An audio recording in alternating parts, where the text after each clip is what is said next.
Journal de l'abbé Munier, 1893, 20 janvier. Rémy de Gourmont vient de bégayer quelques mots au coin de mon feu. Il a répété plusieurs fois l'épithète qu'il préfère, médiocre. Il lui semblait curieux de voir le pape jeter un interdit sur la France, au lieu de se déclarer républicain. Gourmont ne goûte ni Barès, ni Séverine. 1er février, hier, j'ai fait, rue de Rennes, une conférence sur les salons de la Restauration. Beaucoup de monde. Comme toujours, j'avais préparé ce travail au dernier moment, d'où fatigue. Ma vie est trop dispersée. 23 février. Huysmans est venu me voir aujourd'hui. Il m'a dit avoir terminé la première partie de son futur roman, En route. Mais il ne paraît pas satisfait de ce livre. C'est un piétinement sur place. Il m'a longuement entretenu des déceptions de la chair. La femme sent mauvais si elle a marché quelque temps. Huysmans a la chair triste. À la différence de Zola, qui a la chair gaie, sur les nuits de noces, Huysmans était navrant à entendre. Dire que c'est dans une chambre d'hôtel, dans un lieu de passage, que les femmes perdent leur virginité. Huysmans est passé maître dans la science des souillures de l'humanité.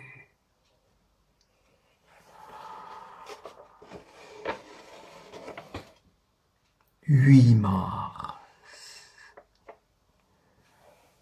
Quelle vie que la mienne. En quelques jours, je fais un prône sur la tentation, une conférence ecclésiastique sur le panthéisme, une conférence historico-littéraire sur les salons de la Restauration, le tout entremêlé d'instructions catéchistiques et de patronage. Dispersion absolue. Et tout cela presque bâclé. Et les dîners en ville se succèdent. Et les stations au confessionnal.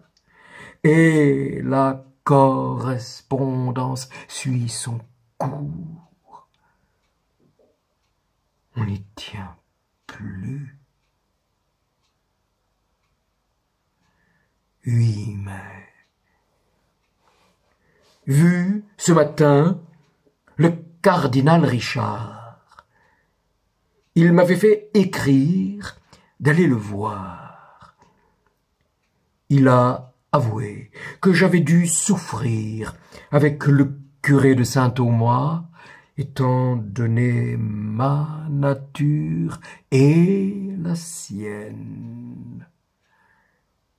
M'a dit qu'on avait l'intention de me déplacer, m'a demandé s'il était bien vrai que j'avais une répugnance à être second vicaire, m'a enfin promis de me donner un poste. 25 mai. Huysmans m'a dit à la sacristie ce soir qu'il allait refaire son roman sur un nouveau plan. Plus de Salette. Paris et la trappe seulement.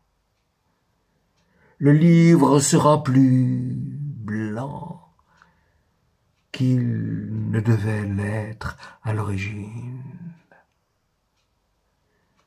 30 juin. Vu Huysmans, qui s'est indigné du dernier roman d'Émile Zola, le docteur Pascal, un oncle qui couche avec sa nièce pour faire des enfants. La reproduction.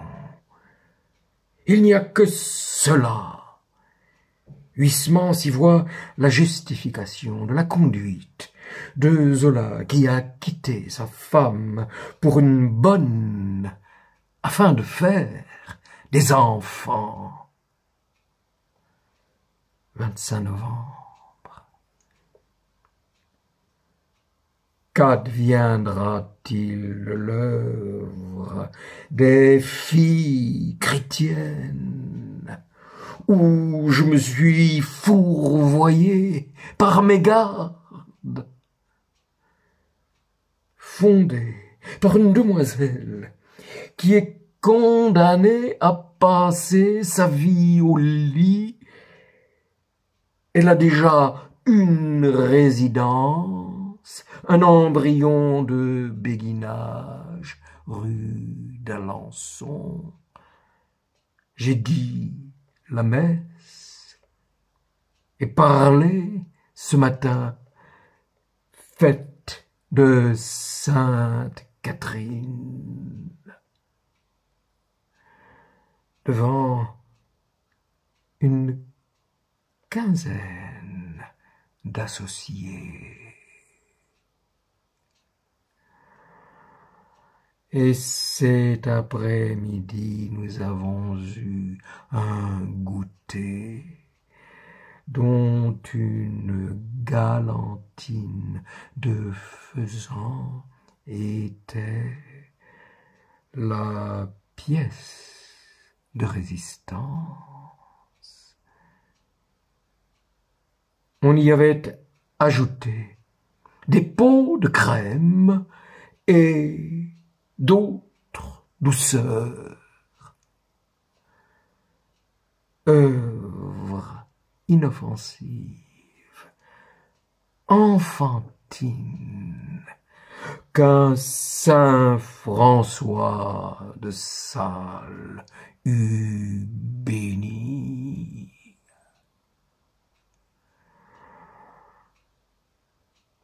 Dans la multiplicité infinie des ordres, on se demande vraiment pourquoi les vieilles filles n'auraient pas le leur. 20 décembre. Huysmans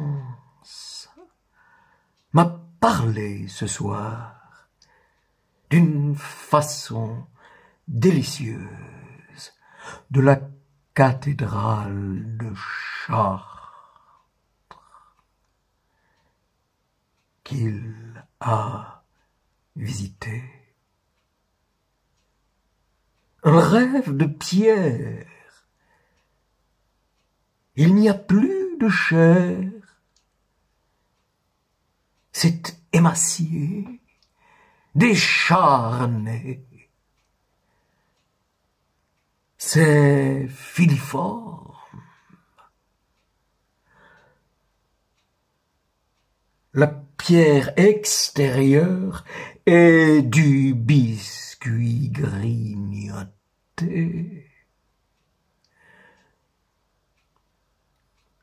Celle de Beauvais lui plaît moins. Mais la ville est morte et ne lui déplaît pas. Sur la trappe d'Igny, encore des réflexions curieuses. Le père Isaac, le gardeur de cochons, grogne comme eux. Il les guérit en les aspergeant d'eau bénite. Huysmans mettra dans son livre sa préférence pour les couvents. 3 églises y figureront. Notre-Dame des Victoires pour le courant de la foi, Saint-Sulpice pour la maîtrise, Saint-Séverin pour l'architecture religieuse.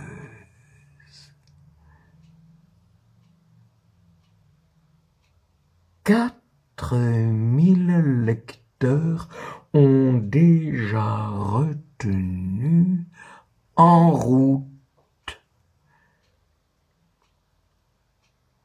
Ils n'aiment pas le Sacré-Cœur. Envisagé comme viscère.